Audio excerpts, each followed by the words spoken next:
La Bible en un an, le 20 octobre. Le livre de Job, chapitre 23, verset 1 au chapitre 27, verset 23. Le livre des psaumes, chapitre 89, verset 1 à 30. Le livre des proverbes, chapitre 26, versets 1 et 2. La seconde épître de Paul à Timothée, chapitre 1, verset 1 à 18. Le livre de Job, chapitre 23. Job prit la parole et dit: Aujourd'hui encore, ma plainte est synonyme de révolte. Ma main doit étouffer mes gémissements. Si seulement je savais où le trouver, si je pouvais arriver jusqu'à son lieu de résidence, je défendrais ma cause devant lui, je remplirais ma bouche d'arguments, je connaîtrais ses réponses, je pourrais comprendre ce qu'il a à me dire. Emploierait-il toute sa force à me combattre? Lui, au moins, ne ferait-il pas attention à moi? Ce serait un homme droit qui discuterait avec lui, et je serais pour toujours absous par mon juge. Cependant, si je vais à l'est, il n'y est pas. Si je vais à l'ouest, je n'aperçois pas. Est-il occupé au nord? Je ne remarque pas. Se cache-t-il au sud? Je ne vois pas. Il sait néanmoins quelle voie j'ai suivie. Quand il m'aura mis à l'épreuve, je sortirai pur comme l'or. Mon pied s'est attaché à ses pas, j'ai gardé sa voie sans en dévier. Je n'ai pas abandonné les commandements sortis de ses lèvres, j'ai fait plier ma volonté aux paroles de sa bouche. Mais sa décision est prise. Qui pourra les faire renoncer? Ce qu'il désire, il le met en œuvre. Il accomplira donc ses intentions envers moi, et il en a bien d'autres en réserve. Voilà pourquoi je suis terrifié en sa présence. Quand je réfléchis, j'ai peur de lui. Dieu a brisé mon courage, le Tout-Puissant m'a rempli de terreur, mais je n'ai pas été anéanti par les ténèbres, par l'obscurité qui m'a recouvert. Le livre de Job, chapitre 24. Pourquoi le Tout-Puissant ne réserve-t-il pas des temps pour le jugement, et pourquoi ceux qui le connaissent ne voient-ils pas les jours de son intervention? On déplace les bornes, on vole des troupeaux et on les conduit au pâturage. On s'empare de l'âne des orphelins, on prend pour gage le bœuf de la veuve, on écarte les pauvres du chemin, on force tous les faibles du pays à se cacher. Pareil à des ânes sauvages dans le désert, ils doivent partir au travail dès l'aube pour chercher leur nourriture, mais ils n'ont que des plaines arides pour trouver du pain à leurs enfants. Ils coupent le fourrage qui reste dans les champs, ils grappillent dans la vigne du méchant, ils passent la nuit tout nus, sans habits, sans protection contre le froid. Ils sont trempés par les fortes averses des montagnes, et faute de refuge, ils se blottissent contre les rochers. On arrache l'orphelin à sa mère, on réclame des gages aux pauvres. Ils vont tout nus, sans habits, ils doivent porter des gerbes, tout en restant eux-mêmes affamés. Ils font de l'huile dans les domaines des riches, ils écrasent le raisin au pressoir, et pourtant ils restent assoiffés. De la ville montent les soupirs de la population, les blessés appellent au secours. Et Dieu ne prête pas attention à ces actes écœurants. D'autres se révoltent contre la lumière. Ils ignorent ses voies et ne s'attachent pas à ses sentiers. L'assassin se lève avec la lumière. Il tue le malheureux et le pauvre, et pendant la nuit, il se mue en voleur. L'œil de l'homme adultère guette le crépuscule. Personne ne me verra, se dit-il. Et il met un voile sur son visage. La nuit, ils forcent les maisons. Le jour, ils se tiennent enfermés. Ils ne connaissent pas la lumière. C'est que pour eux tous, le matin est synonyme d'ombre de la mort. Ils n'ignorent pas les terreurs de l'ombre de la mort. Pourtant, d'après vous, le méchant serait tout léger à la surface de l'eau. Il n'aurait droit sur la terre qu'à une part maudite et ne prendrait jamais le chemin des vignes. Tout comme la sécheresse et la chaleur absorbent la fonte de la neige, le séjour des morts engloutirait ceux qui pêchent. Le ventre de sa mère oublierait l'homme injuste. Les vers feraient leur délice de lui. On ne se souviendrait plus de lui, il serait brisé comme un arbre, lui qui dépouille la femme stérile, sans enfant, lui qui ne traite pas bien la veuve. Non, Dieu prolonge par sa force les jours des tyrans, et les voilà debout quand ils ne comptaient plus sur la vie. Il leur permet de vivre en sécurité et ils en profitent, mais ils surveillent leur conduite. Ils se sont élevés quelque temps, mais ils ne sont plus là. Ils s'effondrent et sont fauchés comme tous les autres. Ils sont coupés comme la tête d'un épi. Si tel n'est pas le cas, qui pourra prouver que je mens et réduire à néant mes affirmations? Le livre de Job, chapitre 25. Bildad de Shuach prit la parole et dit: Dieu exerce la domination et la terreur. Il fait régner la paix dans les lieux célestes. Ses troupes sont innombrables. Sur qui sa lumière ne se lève-t-elle pas? Comment un homme pourrait-il être juste devant Dieu? Comment celui qui est né d'une femme pourrait-il être pur? Même la lune n'est pas brillante et les étoiles ne sont pas pures à ses yeux. Ce sera d'autant moins le cas de l'homme, ce ver, de l'être humain, cette larve. Le livre de Job, chapitre 26. Job prit la parole et dit: Comme tu sais bien venir en aide aux faibles. Quel beau secours tu prêtes au bras qui n'a plus de force. Comme tu sais bien conseiller celui qui manque de sagesse. Quel grand discernement tu fais apparaître. À qui s'adressent tes paroles et qui est-ce qui t'inspire? Les défunts tremblent au-dessous de l'eau et des créatures qui l'habitent. Devant Dieu, le séjour des morts se retrouve nu, le gouffre de perdition est sans protection. C'est lui qui déploie le nord sur le vide, qui suspend la terre sur le vide. Il enferme l'eau dans ses nuages, sans qu'il se déchire sous son poids. Il recouvre son trône en déployant sa nuée sur lui. Il a tracé un cercle à la surface de l'eau, à la frontière entre la lumière et les ténèbres. Les piliers du ciel sont ébranlés. Ils sont effarés quand il menace. Par sa force, il dompte la mer.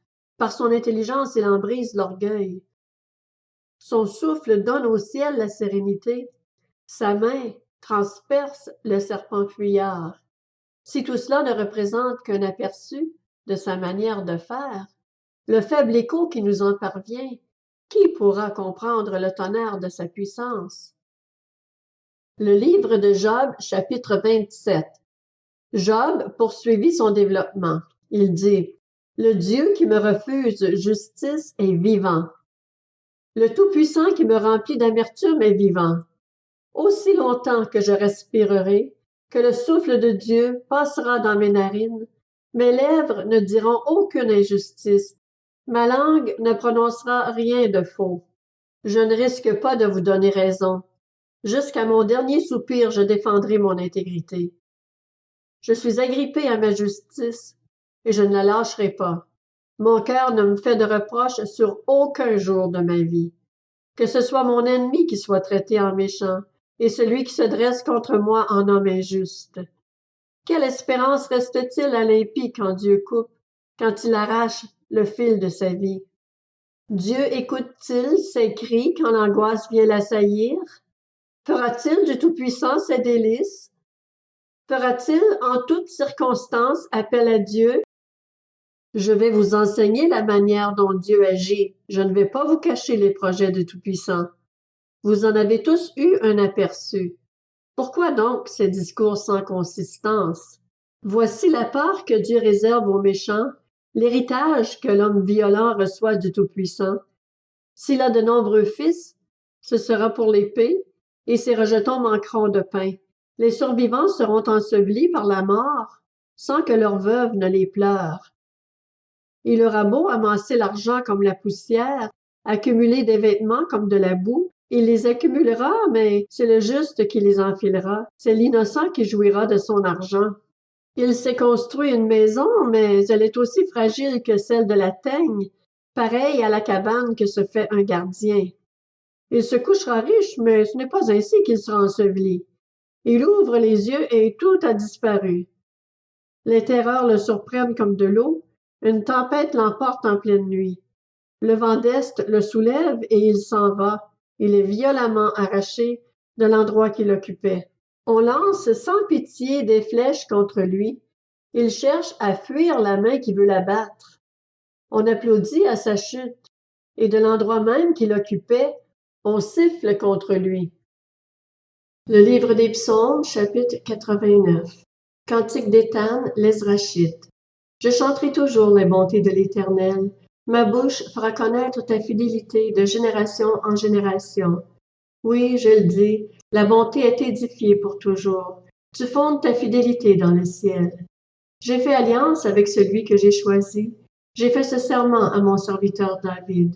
J'affermirai ta descendance pour toujours et j'établirai ton trône pour l'éternité.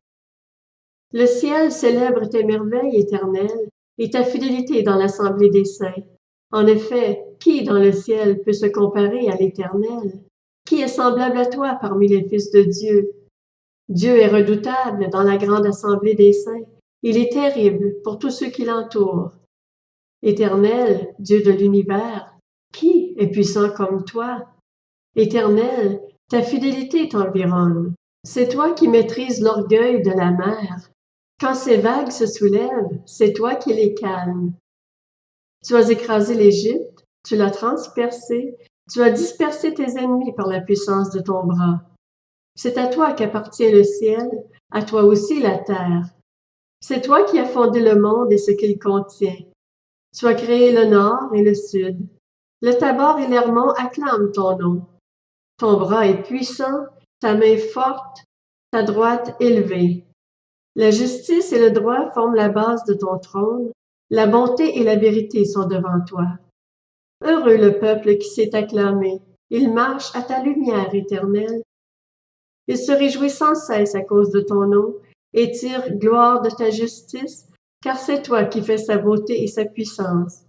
C'est ta faveur qui relève notre force. Notre protecteur est à l'Éternel, notre roi appartient au Saint d'Israël. Tu as parlé à tes fidèles dans une vision. Tu as dit, j'ai prêté secours à un héros. J'ai choisi du milieu du peuple un jeune homme. J'ai trouvé mon serviteur David. Je l'ai désigné par onction avec mon huile sainte. Ma main le soutiendra et mon bras le fortifiera. L'ennemi ne pourra pas le tromper ni le méchant l'opprimer. J'écraserai ses adversaires devant lui et je frapperai ceux qui le détestent. Ma fidélité et ma bonté l'accompagneront, et sa force grandira par mon nom. J'étendrai sa domination sur la mer et son pouvoir sur les fleuves. Lui-même fera appel à moi. Tu es mon Père, mon Dieu et le rocher de mon salut. Et moi, je ferai de lui le premier-né, le plus haut placé des rois de la terre. Je lui conserverai toujours ma bonté, et mon alliance lui sera assurée. Je lui donnerai une descendance éternelle, et son trône durera autant que le ciel. Le livre des Proverbes, chapitre 26.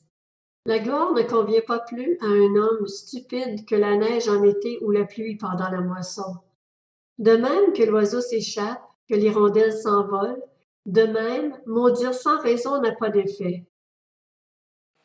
La seconde épître à Timothée, chapitre 1er, de la part de Paul, apôtre de Jésus-Christ par la volonté de Dieu pour annoncer la promesse de la vie qui est en Jésus-Christ, à Timothée, mon enfant bien-aimé, que la grâce, la compassion et la paix te soient données de la part de Dieu le Père et de Jésus-Christ, notre Seigneur. Je suis reconnaissant envers Dieu que je sers, à l'exemple de mes ancêtres, avec une conscience pure, lorsque sans cesse, nuit et jour, je me souviens de toi dans mes prières. Je me rappelle tes larmes, et je désire te voir afin d'être rempli de joie. Je garde en effet le souvenir de la foi sincère qui est en toi. Elle a d'abord habité ta grand-mère Loïs et ta mère Eunice, et je suis persuadé qu'elle habite aussi en toi. C'est pourquoi, je te le rappelle, ranime la flamme du don de Dieu que tu as reçu lorsque j'ai posé mes mains sur toi. En effet, ce n'est pas un esprit de timidité que Dieu nous a donné, mais un esprit de force, d'amour et de sagesse. N'aie donc pas honte du témoignage à rendre à notre Seigneur, ni de moi son prisonnier, mais souffre avec moi pour l'Évangile en comptant sur la puissance de Dieu. Il nous a sauvés et nous a adressé un saint appel. Et il ne l'a pas fait à cause de nos œuvres, mais à cause de son propre plan et de sa grâce, qui nous a été accordée en Jésus-Christ de toute éternité, et qui a maintenant été révélée par le venu de notre Seigneur Jésus-Christ. C'est lui qui a réduit la mort à l'impuissance et a mis en lumière la vie et l'immortalité par l'Évangile, pour lequel j'ai été établi prédicateur et apôtre, chargé d'enseigner les non-juifs. Voilà pourquoi j'endure ces souffrances. Mais je n'en ai pas honte, car je sais en qui j'ai cru, et je suis persuadé qu'il a la puissance de garder le dépôt qui m'a confié jusqu'à ce jour-là. Prends pour modèle les saintes paroles que tu as entendues de moi, dans la foi et l'amour qui sont en Jésus-Christ. Grâce au Saint-Esprit qui habite en nous, garde le beau dépôt qui t'a été confié. Tu sais que tous ceux qui sont en Asie m'ont abandonné, notamment Phygel et Hermogène. Que le Seigneur accorde sa compassion à la famille d'Onésiphore, car il m'a souvent réconforté et n'a pas eu honte de ma situation de prisonnier. Au contraire, et lorsqu'il est venu à Rome, il m'a cherché avec beaucoup d'empressement et m'a trouvé. Que le Seigneur lui donne d'obtenir grâce auprès du Seigneur ce jour-là. Tu sais mieux que personne combien de services il a rendu à Éphèse.